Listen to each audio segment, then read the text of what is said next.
just like Dr. Octopus, just like the Hobgoblin. If he harms anyone, it'll be my fault, my responsibility. I won't let that happen. No one's going to get hurt this time. No one. Quote Spider-Man. Amazing Spider-Man Volume 1, Issue 240, Wings of Vengeance. Adrian Toomes has turned up in a retirement village in the Southwest. While out buying the morning paper, he comes across an issue of the Daily Bugle with a front-page story about Spider-Man. He isn't surprised to see that his long-term foe has made the front page once again. As he heads back to his modest home, he makes a small talk with his neighbor. He thinks about how his generation lacks the ambition. Back in his home, he thinks about how his time here has been very profitable due to the fact that there are not any superheroes around to stop him from his thefts as the Vulture. His moving to a village is a stroke of genius on his part, as the authorities wouldn't think to look for him in a retirement village. He finds it too bad Spider-Man is still alive, noting that Dr. Octopus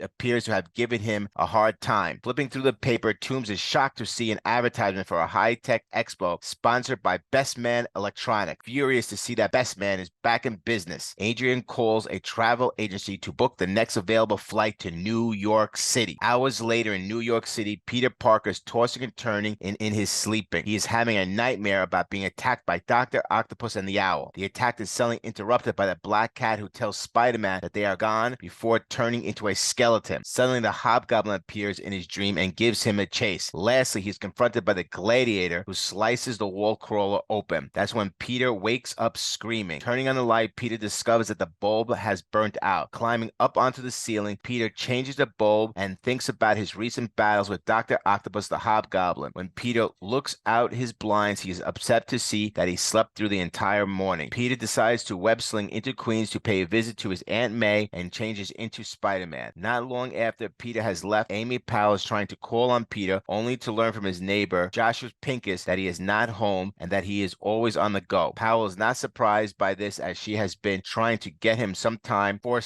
Meanwhile, the Vulture has arrived in New York City and flies to the Tech Expo, where he intends to make Gregory Bestman regret ever being born. At that moment, Spider-Man swings past the General Tektronix building, the place where he was bitten by the radioactive spider that gave him his powers. He then swings past Midtime High School, prompting to him to think about the hard times he had in high school, particularly from Flash Thompson. Eventually, he arrives outside Aunt May's home, where he changes into street clothes in a tree. Aunt May is happy to see him, and she tells him that the day is full of surprises, as she has learned that Anna Watson is coming to visit him. While Aunt May goes into the kitchen, her fiancé, Nathan Lubinsky, shows off the new television he purchased. Just then, news coverage of the Tech Expo is interrupted by the arrival of the Vulture. Seeing this footage, Peter abruptly leaves and changes into Spider-Man to face his longtime foe. Just like Dr. Octopus, just like the Hobgoblin. If he harms anyone, it'll be my fault, my responsibility. I won't let that happen. No one's going to get hurt this time. No one. When Spider-Man arrives on the scene, police strike force led by Lieutenant Chris Keaton has set up a perimeter around the expo, but the Vulture has locked himself into the facility. Keaton is not happy to see Spider-Man at the scene, but the wall crawler convinces the officer to let him try to stop the Vulture first. Inside, the Vulture is trashing the expo, demanding George Bestman surrender to him. Bestman, horrified that Adrian Toomes were back to terrorize him again, Spider-Man tries to get the drop on the Vulture, but the villain shakes him off. The Vulture then surprises Spider-Man by grabbing military-grade ammunitions that are also on display and begins tossing explosives at him. He then activates a number of military drones to attack Spider-Man. The wall crawler easily smashes these devices, but the distraction allows the Vulture to activate a direct current generator, keeping Spider-Man on the defensive. While Spider-Man is busy shutting it off to protect the crowds, the Vulture finds Bestman and captures him. Meanwhile, halfway across the chamber, why, that little dirty bird, that lightning gizmo, is dangerous, all right, but only if you're grounded within the space formed by these central pillars. Some science wizard I am. Why have I wasted my time here? He's grabbed some poor guy. Idiot, my flying suit makes me more maneuverable than you can ever hope to be. Sees you, Vulture. He fell for the old clumsy routine great. Now, while he circles around the lightning zone, all I have to do do is a little short circuit, flip up into the shadows, and wait for him by the main vent. This is where he came in, and it's the only way out for him and his captive. But the very instant Spider-Man makes contact with the ceiling, the lightning machine cuts loose with yet another random bolt. Streaking out at just under the speed of light, the bolt makes contact with the metal ceiling grid, upon which Spider-Man finds himself grounded and electrocuted. A normal man would have been shocked senseless or killed, but Spider-Man drops as he suddenly clings to consciousness. Must stop Vulture. Twisting, turning in midair, the groggy masked man makes a desperate grab. Meddling fool, this is none of your concern. Let go of me. You hear? Let go. What are you doing? No, no, don't touch me. Whack. Hey, don't, you stupid jerk. I'm trying to help. No use. He's hysterical. It's just over 25 feet to the concrete floor below, far enough to kill a man who doesn't know how to fall. And what chance does a man have if he's unconscious? Thud. Aha, Lieutenant, look, the Vulture's escaping. Outside the mall, the police task force springs into action. Inside, a few of the cooler heads among them, exhibitors manage to shut down the lightning generator, but it'll be many minutes before anyone can get close enough to still form, which lies crumbled in the middle of the Coliseum. Far too many minutes. Notes: Spider-Man's nightmare consisted of battles with Owl and Dr. Octopus that left Black Cat seriously injured, as well as his recent battles with the Hobgoblin and Gladiator. The events occurred in Peter Parker, the Spectacular Spider-Man 72 to 76, Amazing Spider-Man 239, and Peter Parker, the Spectacular Spider-Man number 77. The depiction of the original Twin Towers at the side of the World Trade Center in the Gulf and Western building should be considered topical reference per the sliding timescale of Earth 616. The Twin Towers were destroyed in a terrorist attack on September 11, 2011, while the Gulf and Western buildings were converted into the Trump International Tower in the 1990s. Likewise, should the type of television Nathan Lubinsky purchased